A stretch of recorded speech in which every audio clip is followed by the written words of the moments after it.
Greetings! Ayn Rand, Atlas Shrugged. Today we'll continue discovering the interesting universe of Ayn Rand. So last time we were still speaking and I was still commenting on the first chapter. So respecting the copyright restrictions, I'm not reading the novel itself, I'm just commenting. Alright. Now let's see where we stopped so that I can...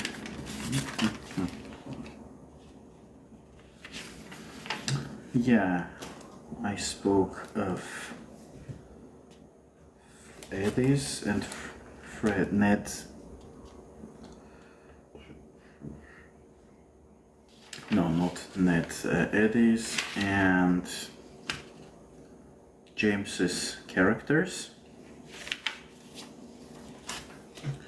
and how James Taggart, who's the president of Taggart Transcontinental, avoids responsibility at all costs. And then we discover that he has a sister,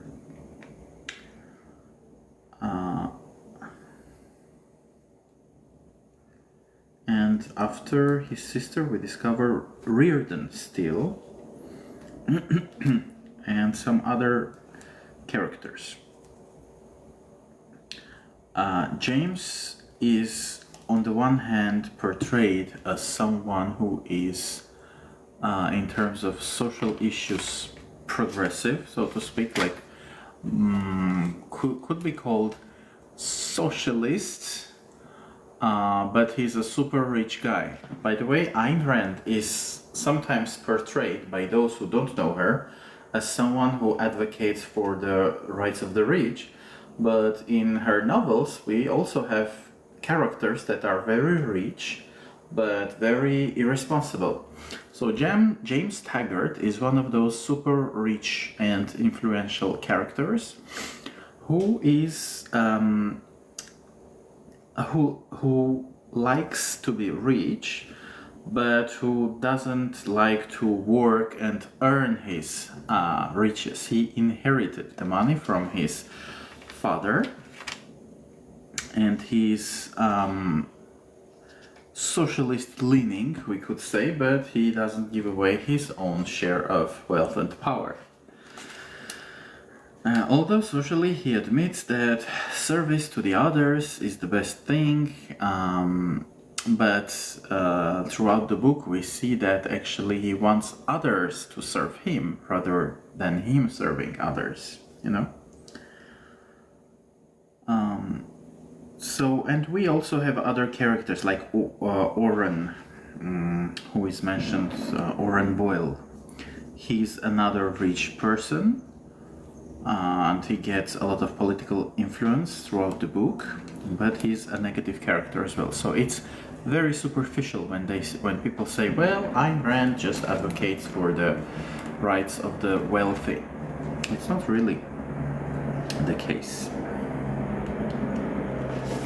Alright, let me see if we have another character, Alice Wyatt. He is hated by the likes of James, but he is portrayed as a creator in the book. He's a businessman who cares about his business. And people like James Taggart, who are socialist inclined, who speak of service and are altruistic, or at least publicly promote altruism, they hate people like Alice Wyatt. And James Taggart at one point says Alice Wyatt is a greedy, and he uses a swear word starting with B, who's after nothing but money. I think that there are more important things in life than only making money, James says.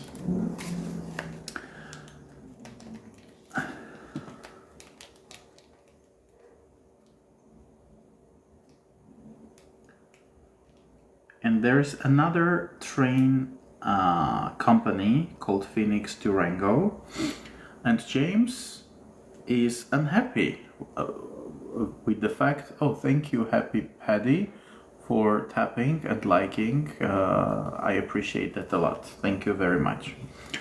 So James Taggart hates Phoenix Durango, which is a competing railroad. And although he's speaking of equal opportunities, equality, and freedom, but when it comes to practical matters, he actually doesn't like the idea that his rail company has got a competitor. So double standards. We see double standards with James Taggart. By the way, Happy Paddy, have you read the book? So probably you've seen the headline, the title of the live. It's Ayn Rand's Atlas Shrugged. Have you read the novel? Would you like to come up and have a conversation about it? All right, let's continue. And James constantly, Eddie tries to tell, hey, we've got a problem with our railroad, and James is like, well, nobody can do anything about it, it's not my fault, all the railroads face trouble, it's a national condition, temporary national condition, as he says. So he's very evasive, very not on point. He doesn't want to be responsible, he doesn't want to take responsibility.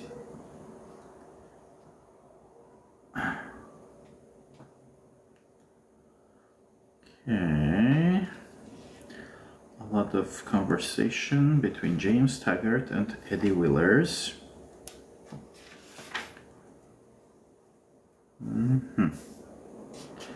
Now the next part of the same chapter. Now we see the sister of James Taggart, Dagny. She is in a train. So she's the vice president of Taggart Transcontinental. She's like, well, in modern days they use the slang expression hustling. Yeah, she's hustling a lot. She's working. She works a lot, and she's in the train. She doesn't sleep much at times because she's passionate about what she does. And there is a little bit of mystery. So this novel is realistic, but it's romantic realism, and there are some so the first thing which is leading us to an interesting plot later in the book is Dagny hears someone whistle a tune or a melody from a composer she likes a lot, Richard Halley. I think this composer is real, by the way, Richard Halley.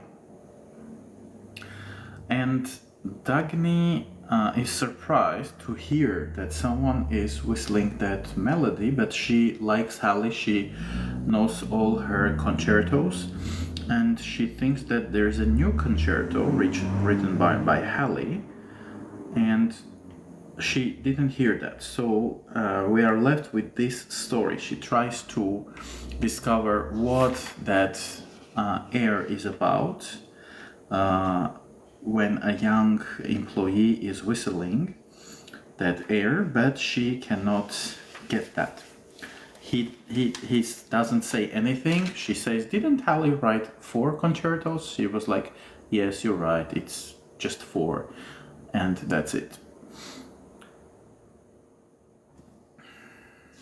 Okay, and then the train is stuck. So Dagny Taggart, who is responsible for the company, and that's their best train, the Comet. The train was never late, and Dagny is responsible for the train.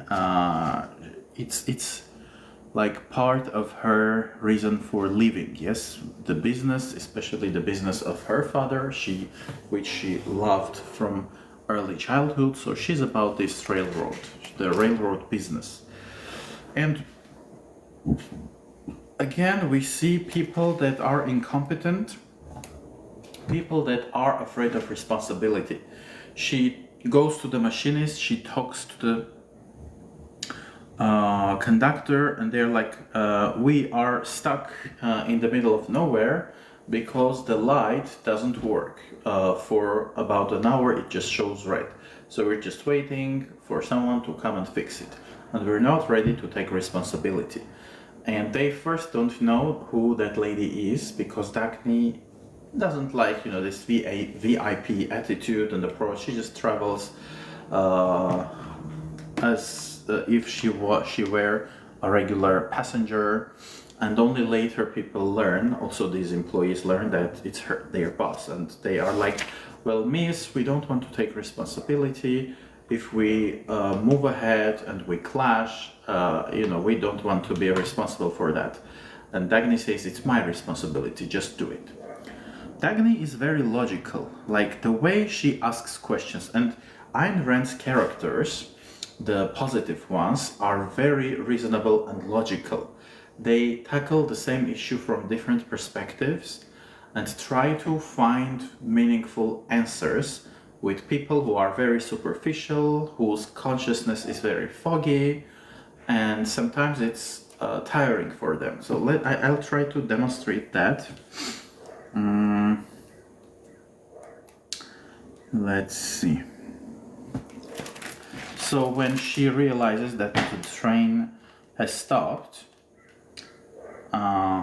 she walks towards the employees and she asks, what's the matter? And the engineer says, red light, lady. Then Dagny asks, how long has it been on? An hour, he responds. Then she clarifies, are we off the main track? And he says, the engineer says, yes, that's right. She asks why. The engineer says, I don't know.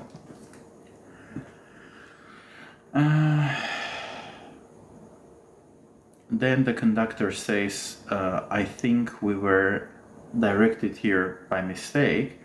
Probably the switch on the rail track wasn't working, and that's why we're here. And he says, I don't think the red signal is going to change. I think it is busted, he says. And then Dagny asks, then what are you doing? The employees say, we are waiting for it to change. So they say it is broken, it won't change, but they are not doing anything. They are just waiting for it to change. So they just don't work. Yeah, they don't want to be responsible. They don't want to think, make decisions, solve the problems. They're like, it's none of our business. We're not paid for that, as a lot of people would say. Yeah. So Dagny has some startled anger. Oh no, sorry. Oh yeah, she has some anger, and the fireman laughs at her startled anger. And he says that last week something happened to another railroad, left on a siding for 2 hours. So it was off the main track. Because of somebody's mistake, for 2 hours, the train was delayed. Dagny says, this is the Taggart Comet. The comet has never been late. But the engineer is like, well, this is the only train that hasn't been late. It's as if I don't care. It's a matter of time. All the trains are being late. This train will not be an exception. It will be late. It will get late as well. The fireman chimes in. He says, there's always a first time. Then a passenger says, "Lady, you don't know anything about the railroads." So they don't know that it's Dagny Taggart, who effectively runs the whole company. And they say, well, across the whole country, all the railroads are in this terrible situation, and just deal with it. Yeah, this is their approach. Just accept that everything is imperfect. She did not even turn to look at the passenger. And this is her logic. I love it. How reasonable and how the characters of Ayn Rand are, and how they pursue their main goal, how they hold the line of thought and action despite all this side distraction and incompetence. So she asks, if you know that the signal is broken, what do you intend to do? Okay, very beautiful. So, what's your plan?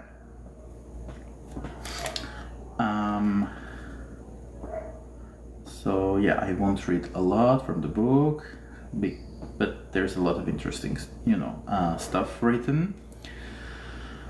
And then the employee says, "Lady, I don't plan to stick my neck out." And the fireman, again, he echoes what the engineer says. Our job is to wait for orders, he says. And Dagny says, your job is to run the train. Not against a red light, the employee says. If the light tells us to stop, we just stop. The passenger, again, he's intervening. He thinks Dagny doesn't understand. And this is the incompetence level. He thinks that Dagny understands the meaning of the red light. He says, "Lady, a red light means danger." The engineer says, "We're not taking any chances. It's not my job. Whoever is responsible will take the blame for it.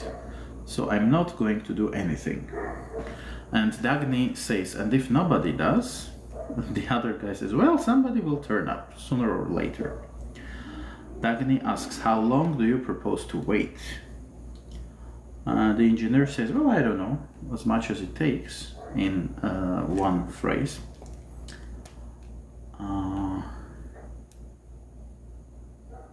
So Dagny, I took this passage to show the logical working, the work of the logic. When she says, if you know the signal is broken, what do you intend to do? And then, how long are you going to wait if nothing is happening? Well, your job is to run this train. Why aren't you performing your job? It's very beautiful the way the minds of those characters work, and the way they push, they navigate through fear, irresponsibility, this illogical mental fog that a lot of people live in. And in reality, we have people like this, right? A lot of people are like this. They don't want to take responsibility. They are afraid of being blamed or scolded or laughed at, a lot of fear around. We often live in fear, yeah? And then when they recognize who she is, she gives us an order. She says, proceed with caution to the next signal. If it's in order, proceed to the main track. Then stop at the first open office. So again, very on point, very logical. She understood the problem, and she suggests a very clear solution to the problem, right? And it's beautiful. Then they recognize her, and they're like, okay, lady, but okay, Miss Taggart, but if something happens, will you take the responsibility? Will you take the blame? And she's like, yes, I will. All right? Okay.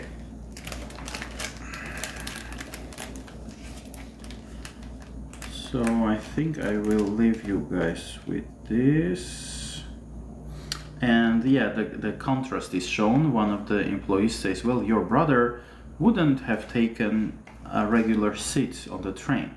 He probably would have a special VIP place, and everybody would have known that, you know, someone from the Taggart office is on the train. So that's the difference between Dagny and her more incompetent brother. Okay. This was another part, and then we have 3 asterisks, 3 stars, and the chapter continues. So finally the comet arrives on time. So the competence, the logic, the knowledge of Dagny allows the comet to remain the only train in the country that was never late. They arrive in New York. Yes, they arrive in New York.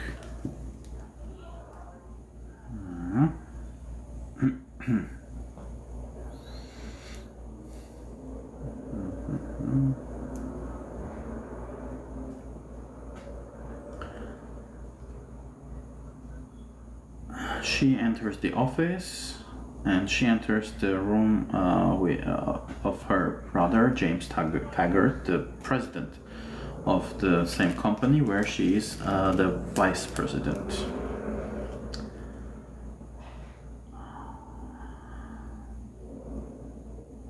They have a conversation around the failing line, Rio Norte.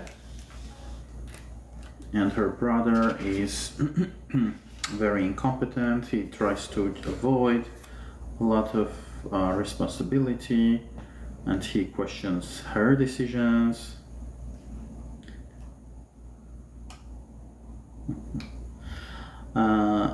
So this is interesting. James Taggart asks his sister, "Why don't you sit in the chair as one is supposed to?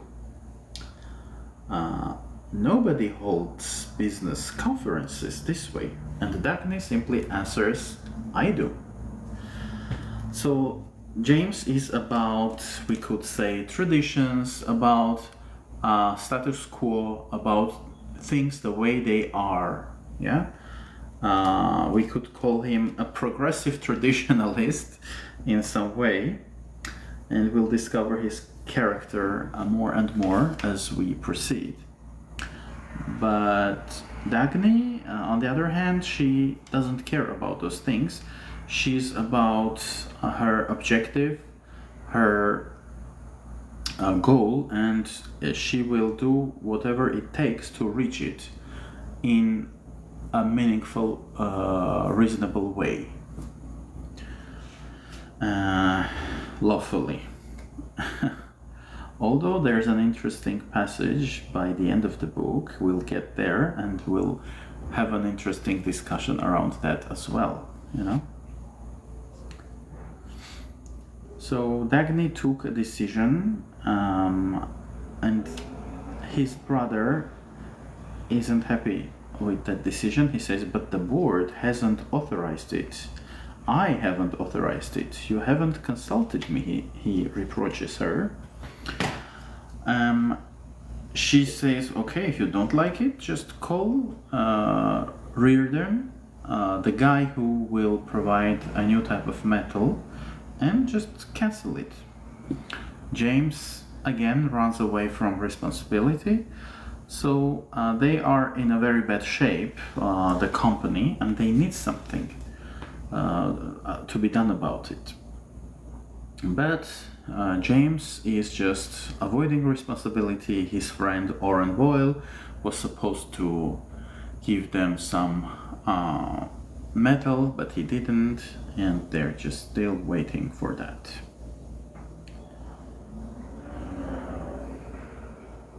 So again, the conversation is around Dagny pushing for any specific decision. She says, "If you want to cancel it, just go ahead and cancel my decision," Dagny says. And James is like, no, I don't want to do anything. Like, he's not saying yes, he's not saying no, he just avoids responsibility.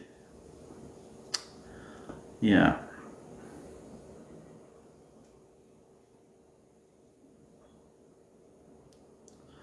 And this James Taggart guy, character, hates Reardon. Reardon is another character, a positive one, but for some reason James hates Reardon and doesn't want to have anything to do with Reardon. He just resents him. James resents Reardon. And Reardon manages Reardon still among other companies.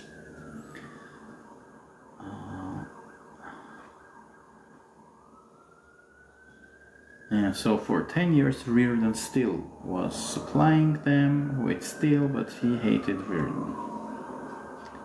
So in the end James says it isn't fair. He says it's not fair that we always give all our business to Reardon. He wants to give somebody else a chance as well.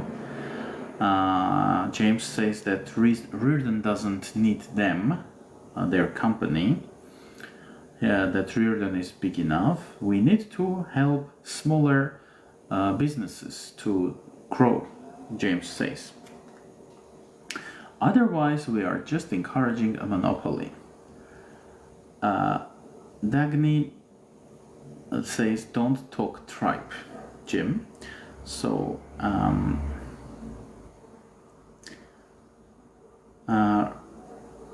Dagny deals with Reardon because Reardon is competent.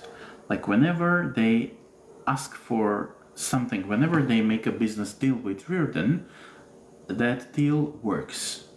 But with others, like including James's friends from Washington and elsewhere, for a year, for more than a year, the orders were postponed.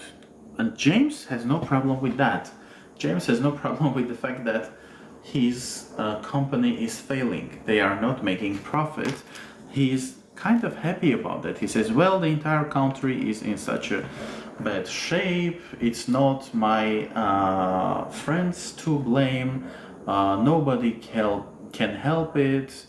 It's the way things are. So this is his stance. And he says that I don't want to encourage monopoly. This is why I don't want to deal with Reardon. Although Reardon is the only competent, or one of the few competent businesses with whom they deal with, and who helps actually Reardon Transcontinental to stay afloat.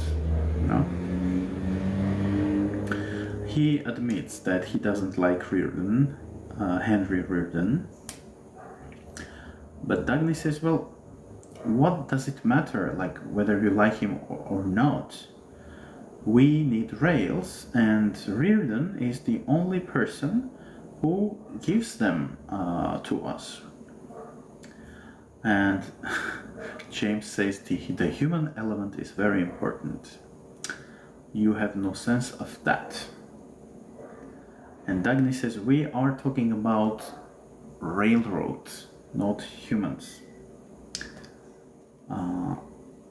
James says, yes, sure, but still you don't have any sense of the human element. And Dagny says, well, no, I haven't.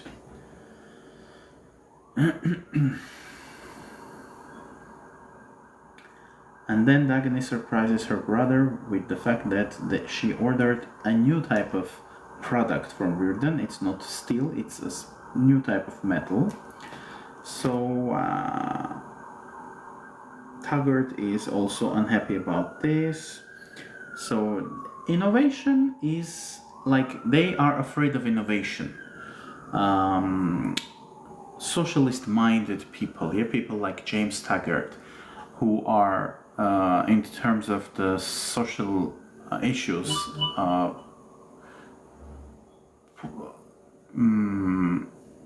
presenting themselves as progressive, they often are afraid of whatever is out of the box, whatever is new.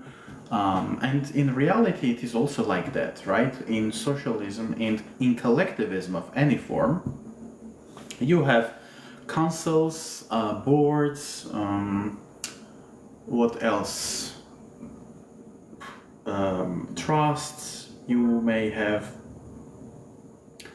I forgot that, a form of like when workers come together and they form some sort of groups and councils. So you have a lot of bureaucracy, a lot of committees that need to give their opinion, and innovation is just strangled. And James thinks in those terms as well. So he says, well, nobody has ever used that metal before. And yeah, the consensus of the best metallurgical authorities. So he relies on authority, and he wants it to be something not even safe, something approved by the majority, by the working class, we could say, by people who are positioning themselves as people in need, working class, and councils, trusts that are anti-monopolistic. So James Taggart cares about the opinion of the majority, the opinion of the others. And he's like, I'm not ready to take anything that is totally new. And in real life, again, small business and big business as well often is strangled because of over-regulation. That's what happened to Argentina as well before the arrival of Javier Milei, the current president, right? A lot of regulation, a lot of committees, a lot of bureaucracy. You need this paper from this place, and then you need this proof from this other place, and then you need to follow this regulation, this law. You need to pay this committee to get something approved or observed, inspected, blah blah blah blah blah. A lot of bureaucracy, a lot of time and resources are being wasted in such bureaucracies. And James Taggart asks, like, okay, if you don't take the opinion of the majority or the authorities in our field, whose opinion do you take? And Dagny says, mine, I take my opinion. But whom did you consult about it? James asks. Well, nobody, Dagny says. Do you know anything about rare metal? He inquires. And she says, I know that it's the greatest thing ever put on the market. Why? His brother asks. Because she says it's tougher than steel, cheaper than steel, and will outlast any metal in existence. James says, but who says so? Again, James is about authority. So in that sense, we could say his thinking is authoritarian. Yeah, he wants authority. So religious people are like this. Yes, they want authority. This holy book says so, or this holy prophet says so. This religious leader says so. Yeah, so religious people are authoritarian in their thinking, meaning they want to rely on authority. And in politics, we have a lot of collectivism is like that. Yes, when you have collectives, groups of people, you still need individuals who will speak on behalf of these collectives, and they love those individuals, those authorities who are not even speaking on their behalf as individuals, who are just pretending to be representing this or that collective. So in socialism, you have people like Stalin, Che Guevara, Mao Zedong, and those people are not representing themselves. Yeah, they are speaking on behalf of the people. And collectivists love it. So in religion we have this phenomenon, also in politics we have this phenomenon.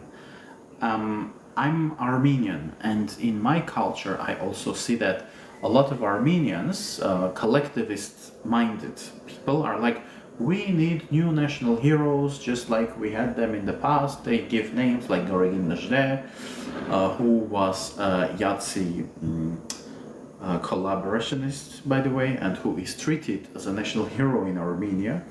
So collectivist-minded people are like that. They are after authority. They are authoritarian in their way of thinking, you know. They want authorities who will speak on behalf of the nation, the people, the religious group, blah, blah, blah. So that's an interesting phenomenon. Yeah. And it exists both in the right wing and in the left wing, you know, when we take politics. So this is a very challenging thing. People want to have daddies, like fathers, who will take care of all of their needs. People want governments to become their parents and their new divinity who will take care of them before they are born, like when the woman is pregnant, starting from then, and you get stuff when you are born. You get free kindergarten, free school, free college, free university, free transportation. Everything is free. And when you pass away, again, the government is taking care of you, of your relatives. So collectivist-minded people want to be taken care of an authority that will replace, that will be their God. I'm an atheist myself, so I don't speak from the perspective of Christian nationalism or something, but I see that people, collectivist-minded people, are after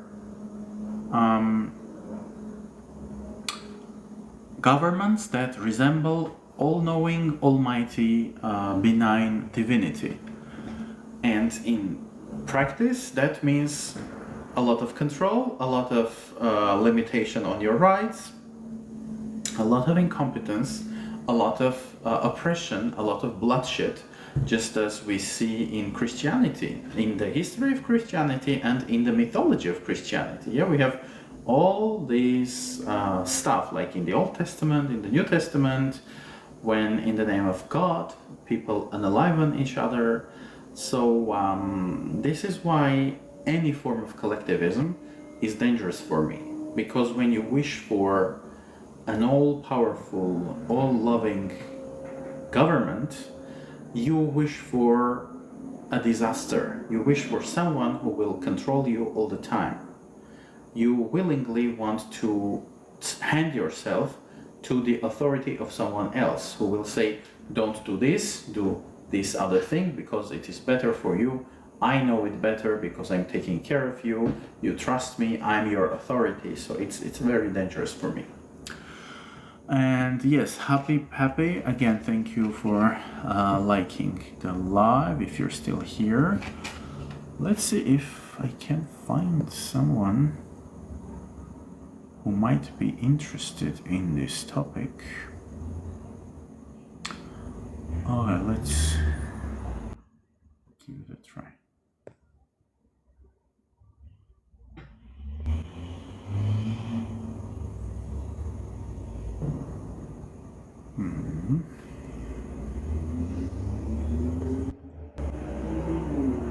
Not yet.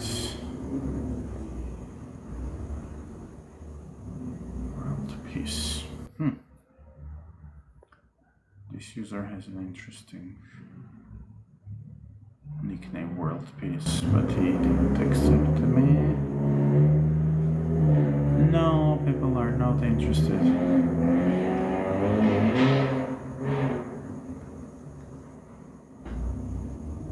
Mikey, let's try Mikey. This guy.